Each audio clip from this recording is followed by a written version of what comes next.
नमस्कार मित्रांनो, स्वागत आहे तुमचं आपल्या चॅनलमध्ये. तुम्ही बघितलं काल बकासूरच्या गोट्यावरती गेलो आणि एक इच्छा होती, मी सांगितलेला शब्द दिला होता की मे महिन्याच्या शेवटपर्यंत बकासूरची मुलाखत घेणार, परंतु लोकांचा खूप अट्टासच होता, नाही तुम्ही जावाच, नाही तुम्ही जावाच, तू जाच. शेवटी जावंच लागलं आणि जायचं होतंच आपल्याला. कशी वाटली मुलाखत मित्रांनो आणि काय सांगाल बकासूरबद्दल? कशा पद्धतीनं बकासूरचा गोठा कसा होता? थोडीशी इन्फॉर्मेशन थोडीशी चुकली माझ्याकडून, त्याच्याबद्दल दिलगिरी व्यक्त करतो मित्रांनो. थोडीशी बकासूरच्या आईबद्दल थोडीशी इन्फॉर्मेशन चुकीची झाली, त्याच्याबद्दल दिलगिरी व्यक्त करेन मित्रांनो, माफ करा. परंतु काल ज्यावेळेस मैदानामध्ये गोठ्यावरती गेलो, एक वेगळीच ऊर्जा बकासूरकडे आहे, सगळ्यांना माहीत आहे. बकासूर मैदानामध्ये असला की मारतो. परत तुम्ही असं व्हिडिओ बघितला, मी जवळ गेलो तर त्यानं काय केलं नाही, म्हणजे एक वेगळाच नंदी आहे.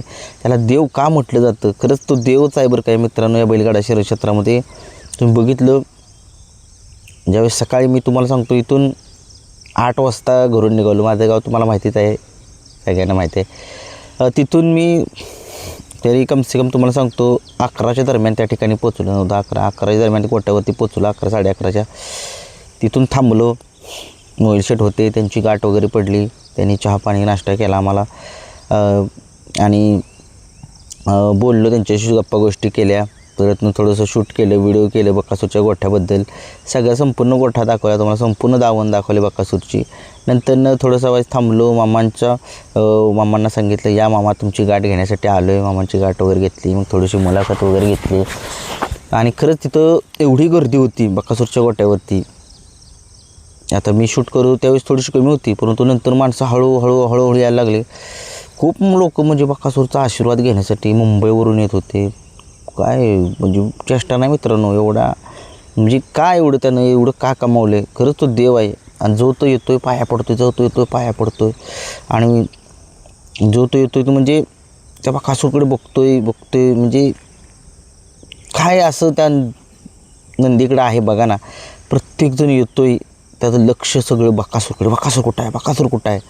काही लोकांनी जरा थोडंसं प्रश्न मला विचारला होता कमेंट्समध्ये, त्याला उन्हात काय बांधला आहे? त्याला उन्हात म्हणजे बांधला नव्हता मित्रांनो. थोडंसं त्याला धुतलाला, त्यामुळे थोडंसं उन्हात थोडंसं बांधायला, थोडंसं अंग तापण्यासाठी त्याचं. आणि नंतरनं तुम्ही माहिती आहे आतमध्ये घेतलाच त्याला.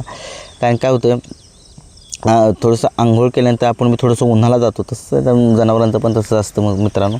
आणि आता सगळ्यांना एक मित्रांनो एक उत्सुकता की बकासूर आता कुठे पळणार आहे, बकासूर किती दिवसानं पळणार आहे, किंवा कोणीतरी रात्री बॅनर टाकला आहे बघा. बॅनर माहिती असेल तर टाकत जावा. बकासूर आता 1 महिना तरी पळणार नाही आहे. 10 मीटरच्या अंतरावर पळणार आहे. ती बातमी मला वाटते खोटी जी आहे मित्रांनो. बकासूरच्या नावाचं मैदान जे आहे ते फलटणमध्ये आहे का कुठंतरी आहे बघा, जरा कमेंट्स बॉक्समध्ये सांगा. त्या मैदानामध्ये आपल्याला 50% तरी नाही, 50% पळेल, पण 50% नाही पण पळेल. याच्याबद्दल मी काही चर्चा केलेली नाही मामांशी किंवा मोहिल शेट्टी यांचीसुद्धा चर्चा केली नाही. शेवटी ते ठरवतील कधी पळवणार आहे कधी नाही. बघूया, कारण की सगळ्यांना एक उत्सुकता, आता बकासूर मैदानामध्ये कधी दिसेल, कुठल्या दिसेल.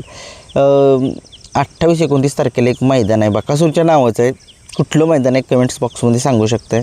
त्या मैदानामध्ये आपल्याला 50% दिसेल पण नाही, पण आता ते शेवटी मालक ठरवणार आहेत कधी पळवायचा कधी नाही नंदी आपला बकासूर.